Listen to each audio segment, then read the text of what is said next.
கண்ணுக்கு தெரியாத பிரபஞ்ச கணக்கு, கர்மா ரகசியம். ஒரு கட்டத்தில் நம் அனைவரின் மனதிலும் ஒரே கேள்வி எழுகிறது. நல்லவர்களுக்கு ஏன் துன்பம்? கெட்டவர்களுக்கு ஏன் இன்பம்? நேர்மையாக வாழ்பவன் போராடுகிறான். ஆனால் அநியாயம் செய்பவன் உயர்கிறான். இதைக் கண்டால் கர்மா உண்மையா என்ற சந்தேகம் எழுவது இயல்பு. ஆனால் கர்மா என்பது ஒரு உடனடி நீதிமன்றம் அல்ல. அது ஒரு பிரபஞ்ச கணக்கு பதிவு. கர்மா உணர்ச்சி இல்லாத நீதி. கர்மா அவசரப்படாது, கோபப்படாது, பகை வைக்காது. ஆனால் ஒருபோதும் தவறாது. நாம் செய்கிற ஒவ்வொரு சிந்தனையும் ஒரு விதை, ஒவ்வொரு செயலும் ஒரு சக்தி.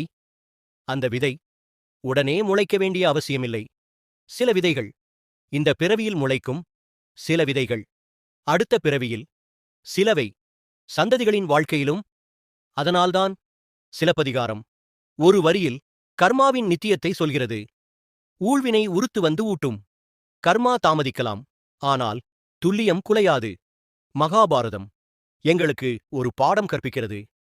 ஒரு தவறான ஆசை, ஒரு அநியாய தீர்மானம், ஒரு தலைமுறையையே பாதிக்க முடியும்.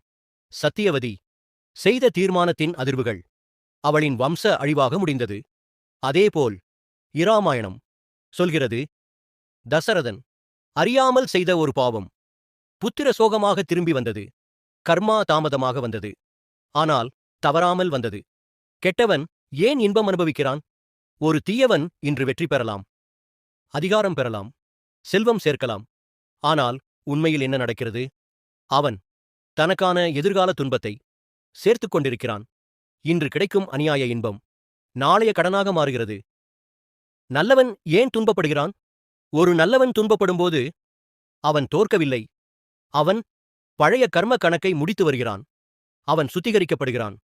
அவன் உயர்ந்த நிலைக்கு தயாராகிறான். துன்பம் என்பது தண்டனை அல்ல. அது விடுதலைக்கு முன்வரும் ஆன்ம சுத்திகரிப்பு. கர்மா ஒரு நித்திய நீதி. உடனடி தீர்ப்பு தராது, ஆனால் இறுதி தீர்ப்பு தவறாது.